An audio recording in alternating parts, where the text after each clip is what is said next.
अभी हमने चैप्टर पढ़ा था चिट्ठियों वाला, और अब हमने पढ़ा है भगवान, अब हम पढ़ेंगे भगवान के डाक। ठीक है, ये अल्फो है। क्या कह रहा है? पक्षी और बादल ये भगवान के डाक ये है, जो एक महादेश से दूसरे महादेश को जाते हैं। देखिए क्या कहना चाह रहे हैं हमें लेखक, पक्षी और बादल, मतलब जो पक्षी अलग अलग तरह के बर्ड्स हैं, बर्ड्स और बादल, पक्ष जो बर्ड्स है और बादल है ये भगवान के डाकिए। ठीक है, ये किसके डाकिए है?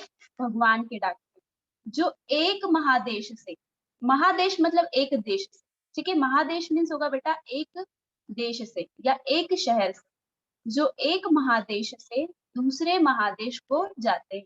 मतलब जो पक्षी और बादल है ये भगवान के डाकिए हैं, जो एक देश से दूसरे देश को जाते हैं या एक शहर से दूसरे शहर को जाते हैं।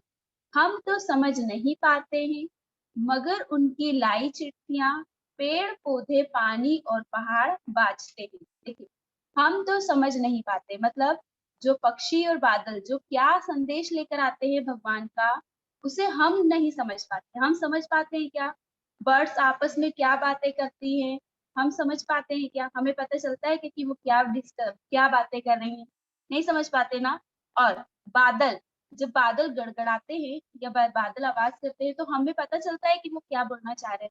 हम उससे बातें कर पाते हैं क्या? नहीं कर पाते ना बेटा। तो देखिए क्या कहना चाह रहा है, हम तो समझ नहीं पाते हैं, मगर उनकी लाई चिट्ठियां, मतलब जो पक्षी और बादल जो भगवान से चिट्ठियां लेकर आते हैं, वो क्या संदेश लेकर आते हैं हम तो नहीं समझ पाते। ठीक है, नहीं समझ पाते उनकी लाई हुई चिट्ठियां, मगर पेड़ पौधे पानी और पहाड़ बाजते हैं मतलब पढ़ते हैं। ठीक है, बाजना मतलब होता है बेटा पढ़ना। तो जो पेड़ होते हैं, पौधे होते हैं, पानी होते हैं, पानी होता है, पहाड़ होते हैं, ये सब उनकी चिट्ठियां या उनका जो संदेश होता है, जो भगवान का संदेश होता है, जो पक्षी और बादल लेकर आते हैं, वो समझ लेते हैं, लेकिन हम नहीं समझ पाते। हम नहीं समझ पाते, लेकिन पेड़ पौधे पानी और जो पहाड़ है वो समझ लेते हैं। ठीक है, नेक्स्ट लाइन देखिए, हम तो केवल यह आखते हैं कि एक देश की धरती दूसरे देश को सुगंध भेजती है। अर्थात क्या होगा बेटा कि हमें तो ये पता है कि जो एक देश की धरती है वो दूसरे देश को सुगंध भेजती है। अब कैसे भेजती है?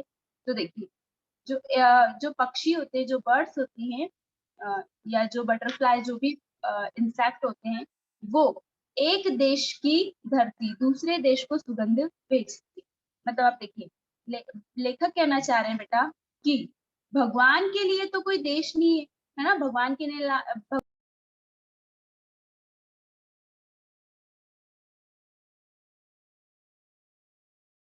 क्या है? एक ही है ना, उसके देश बटा हुआ है, ना उसके लिए कोई शहर बटा हुआ है, ना उसके लिए कोई गांव बटा हुआ है। बांटा किसने? हमने। ठीक है, उसके लिए तो सारा संसार एक जैसा ही है। तो क्या कहना चाह रहे हैं, हम तो केवल यह आखते हैं कि एक देश की धरती दूसरे देश को सुगंध भेजती है। मतलब हमें तो सिर्फ ये पता है कि जो एक देश की धरती है वो क्या करती है? दूसरे देश को सुगंध भेजती है। कैसे भेजती है? तो बेटा ये कैसे भेजती है, देखिए, जो बर्ड्स होते हैं, जो इंसेक्ट होते हैं, वो फूलों पर बैठते हैं, है ना, फूलों पर बैठते हैं ना, बटरफ्लाई और जो भी बाकी इंसेक्ट है, वो फूलों से जो उनकी सीड होते हैं उसे एक जगह से दूसरी जगह भेजते हैं, है ना, मतलब दूसरी जगह पर डाल देते हैं। यहाँ से लेकर गए वहां डाल देते हैं, यहाँ से अपनी चोंच में लेकर गए वहां गिरा देते हैं, है ना।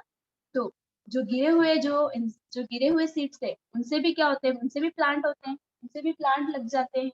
तो वो क्या करते हैं? जो बर्ड्स होते हैं वो क्या करते हैं?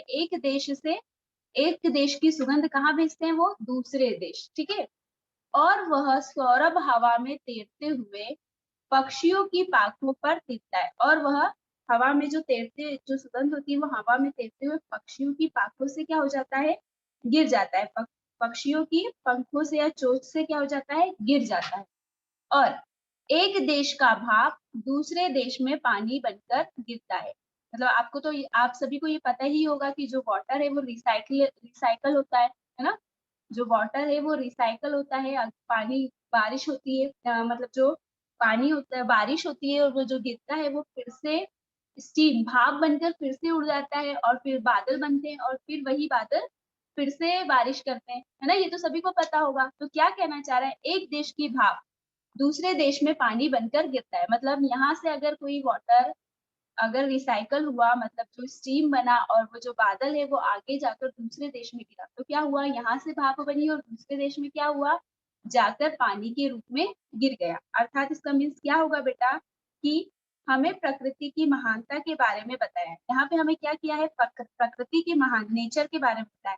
हम तो धरती की सीमाओं को बांट लेते हैं, जो हम है वो क्या करते हैं, धरती की सीमाओं को बांट लेते हैं। मतलब हमने क्या किया है, बांट दिया है कि ये भैया हमारा इंदौर है, ये उज्जैन है, ये भोपाल है, ये देवास। लेकिन प्रकृति के लिए सब एक समान है, जो नेचर है उसके लिए क्या है, सब कुछ एक समान है। इसलिए एक देश की धरती अपनी सुगंध दूसरे देश को भेजती है। मतलब इसीलिए जो एक देश की धरती है वो दूसरे देश, वो जो अपनी सुगंध है वो दूसरे देश को भेजती है। ये सुगंध पक्षियों के पंखों पर बैठकर यहाँ वहां फैलती है। ठीक है, ये जो सुगंध होती है ये क्या होती है, पक्षियों के पंखों पर बैठकर यहाँ वहां फैलती है और एक देश की भाप दूसरे देश में पानी बनकर बरस जाती है। ठीक है, क्लियर हुआ बेटा यहाँ तक सभी को? पोयम साध का मैसेज आया है, साध को कुछ दिख नहीं रहा है। साध सेल्फ को अनम्यूट कीजिए। साध साध सिद्दीकी सेल्फ को अनम्यूट कीजिए। यस बेटा बताइए क्या प्रॉब्लम हो रही है आपको? साध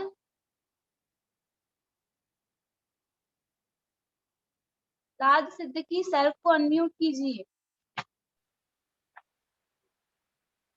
मैम हाँ जी, दिखाई नहीं दे रहा है स्क्रीन पे चैप्टर। स्क्रीन पे आप बेटा, स्क्रीन पे आपको बुक नहीं दिखाई दे रही है? नहीं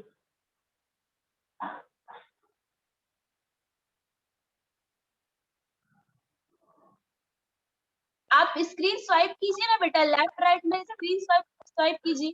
बाकी सभी स्टूडेंट्स को दिखाई दे रही है, सभी को दिखाई दे रही है ना बेटा स्क्रीन? हैंड रेज करके बताइएगा। साथ सभी को स्क्रीन दिखाई दे रही है, आप लेफ्ट राइट करके देखिए, हो सकता है आपने स्क्रीन प्रॉपर सेट नहीं की। ठीक है, हाँ साथ साथ अब दिखाई दे रहा है?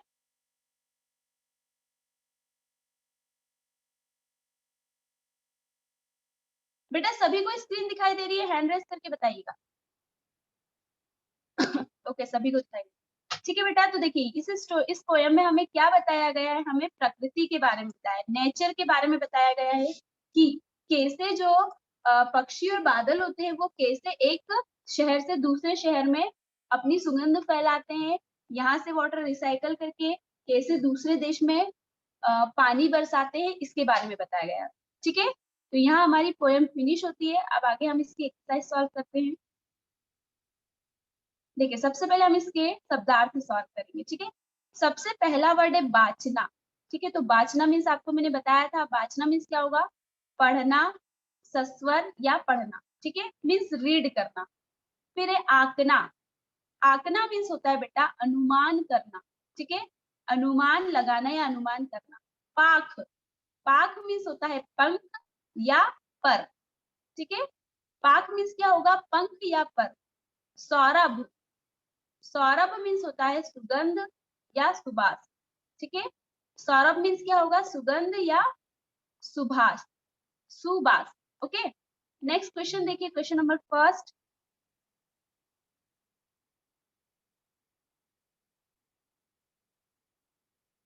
कवि ने पक्षी और बादल को भगवान के डाकिए क्यों बताया है, स्पष्ट कीजिए। मतलब कवि ने ऐसा क्यों किया, कहा है कि जो पक्षी और बादल है, जो बर्ड्स और बादल है वो भगवान के डाकिए है, क्यों कहा है, तो आइए इसका आंसर देखते हैं।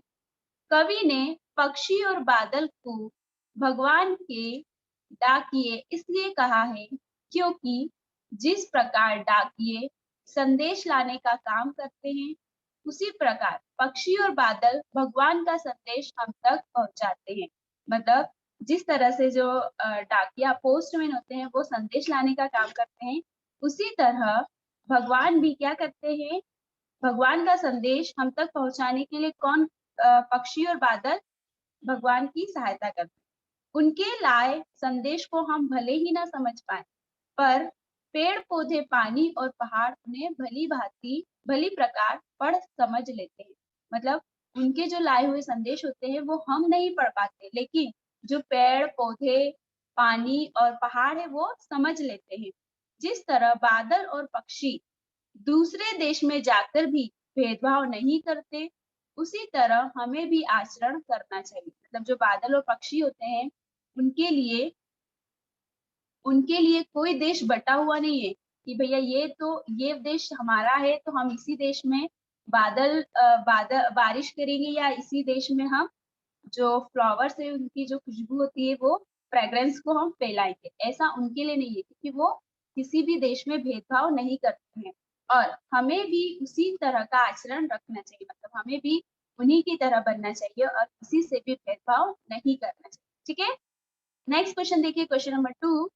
पक्षी और बादल द्वारा लाई गई चिट्ठियों को कौन कौन पढ़ पाते हैं, सोचकर लिखिए। मतलब जो पक्षी और बादल है उनके द्वारा जो लाई गई चिट्ठियां होती है उन्हें कौन पढ़ लेता है।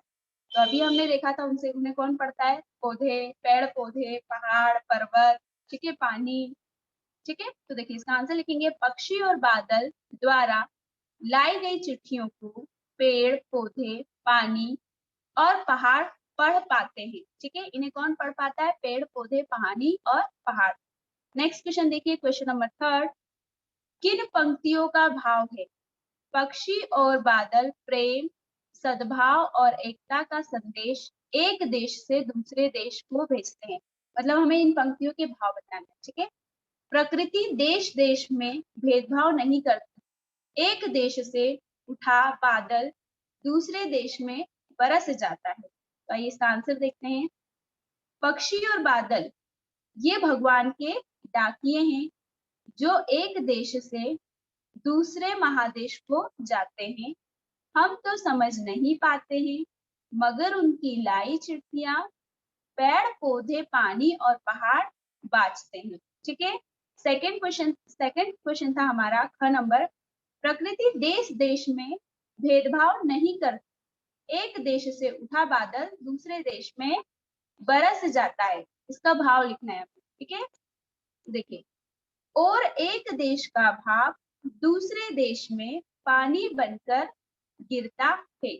ठीक है, क्वेश्चन नंबर 4 देखिए, पक्षी और बादल की चिट्ठियों में पेड़ पौधे पानी और पहाड़ क्या पढ़ पाते हैं। मतलब जो पक्षी और बादल जो चिट्ठियां लेकर आते हैं उसमें पेड़ पौधे और पानी और पहाड़ क्या पढ़ते हैं, ऐसा क्या उसमें पढ़ा लिखा होता है जो वही पढ़ पाते हैं, हम नहीं पढ़ते। तो देखिए क्या होगा इसका आंसर। कवि का कहना है कि पक्षी और बादल भगवान के डाकिए हैं। जिस प्रकार डाकिया संदेश लाने का काम करते हैं, उसी प्रकार पक्षी और बादल भगवान का संदेश लाने का काम करते हैं। मतलब जिस तरह जो पोस्टमैन होते हैं वो हमारे संदेश लाने का काम करते हैं, उसी प्रकार जो पक्षी और बादल हैं वो भगवान का संदेश नेचर तक पहुंचाने का काम करते हैं।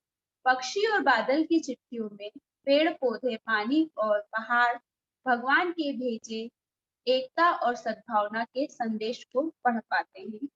इस पर अमल करते नदियां समान भाव से सभी लोगों में अपना अपने पानी को बांटती है। पहाड़ भी समान रूप से सबके साथ खड़ा होता है। पेड़ पौधे समान भाव से अपने फल फूल व सुगंध को बांटते हैं, कभी भेदभाव नहीं करते। मतलब ये कहना चाह रहे हैं कि जो भगवान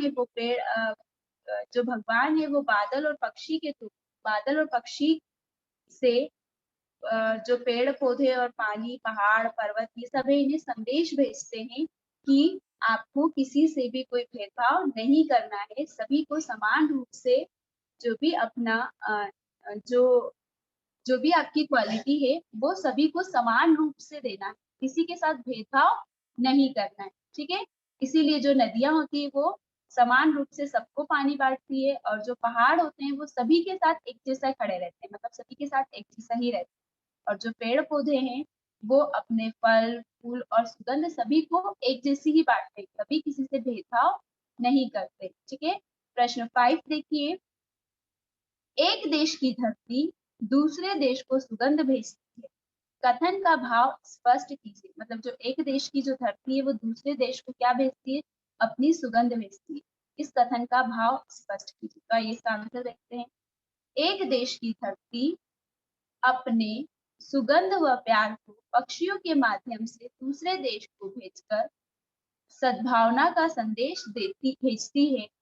धरती अपनी भूमि में उगने वाले फूलों की सुगंध को हवा से, पानी को बादलों के रूप में भेजती है। मतलब धरती है वो अपनी जो सुगंध है वो फूलों के जो अपनी फूलों की सुगंध है वो हवा से, और जो पानी है वो बादलों के थ्रू भेजती है। हवा में उड़ते हुए पक्षियों के पंखों पर प्रेम प्यार की सुगंध तैरकर दूसरे देश तक पहुंच जाती है। इस प्रकार एक देश की धरती दूसरे देश को सुगंध भेजती है। ठीक है, नेक्स्ट क्वेश्चन देखिए पार्ट से आगे।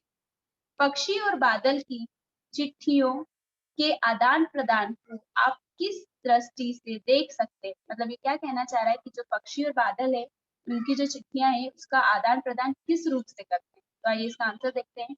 पक्षी और बादल की चिट्ठियों के आदान प्रदान को हम प्रेम सौहार्द और आपसी सद्भाव की दृष्टि से देख सकते हैं।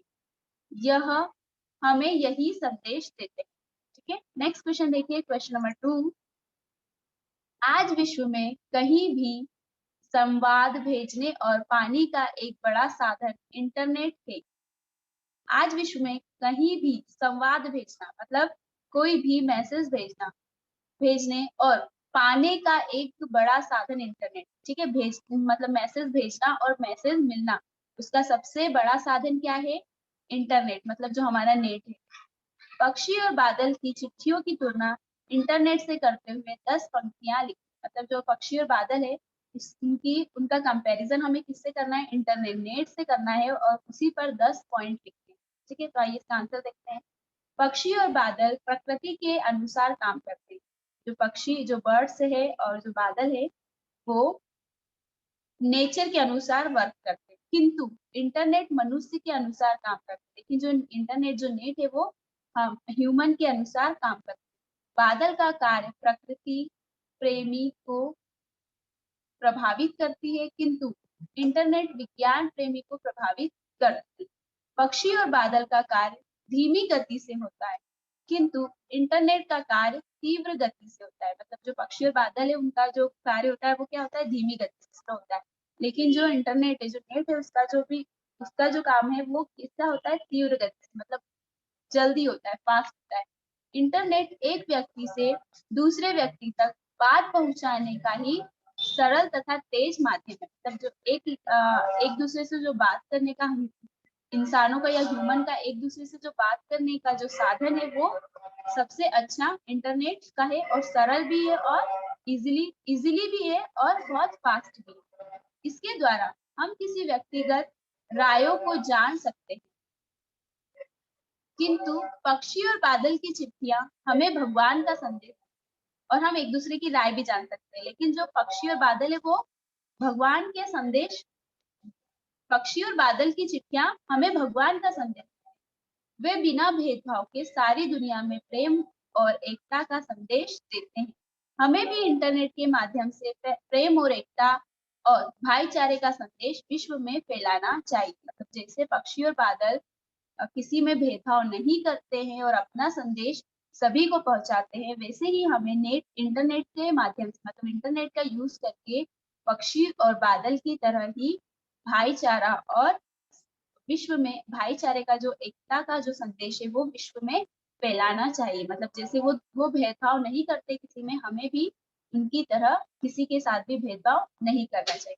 नेक्स्ट क्वेश्चन देखिए, हमारे जीवन में डाकिये की भूमिका क्या है? इस विषय पर 10 वाक्य। मतलब जो हमारे हमारे जीवन में जो पोस्टमैन है उसका क्या इम्पोर्टेंस है? आपको उस पर 10 लाइन्स। ठीक है, डाकिया भारतीय समाज जीवन की एक आधारभूत कड़ी है। डाकिया द्वारा डाक लाना, पत्रों का बेसब्री से इंतजार, डाकिया से ही पत्र पढ़वाकर उसका जवाब लिखवाना इत्यादि तमाम महत्वपूर्ण पहलू है।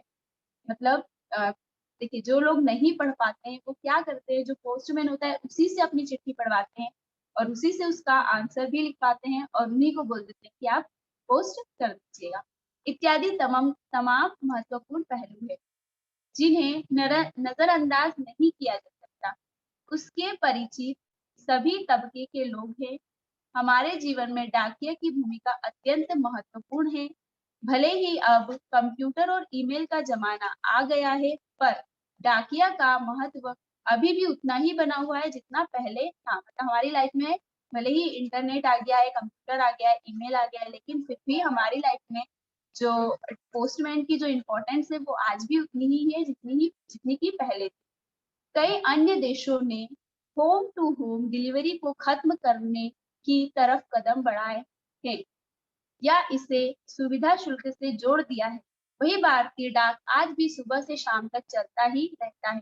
डाकिया कम वेतन पाकर भी अपना काम अत्यंत परिश्रम और लगन के साथ संपन्न करता है। मतलब क्या कहना चाह रहा है कि जो होम टू होम डिलीवरी जो मैंने आपसे बताया था, कोरियर ऑफिस है ना, आपको बताया था कि अगर हमें कोई लेटर या कोई भी चिट्ठी है वो इजीली भेजना है तो एक कुरियर ऑफिस होता है, वहाँ पे कुछ चार्जेस लगते हैं और जो भी हमारा लेटर जो भी हमारी चिट्ठी है वो इजीली या जल्दी से पहुंच जाती है, लेकिन उसमें चार्जेस लगता है। लेकिन जो डाकिया पोस्टमैन होते हैं वो हमसे कोई चार्ज नहीं लेते हैं और सबसे कम वेतन में भी वो अपना काम अत्यंत परिश्रम और लगन के साथ संपन्न करते हैं। मतलब उतनी ही मेहनत के साथ अपना काम कंप्लीट करते हैं।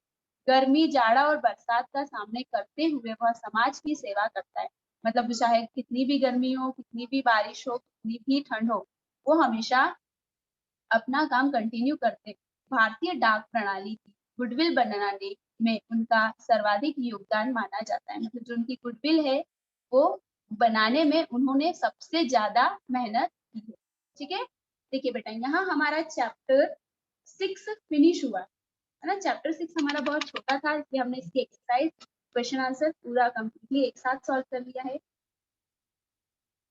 साद साद आपको मेरी आवाज आ रही है? हैंड रेस करके बताइए।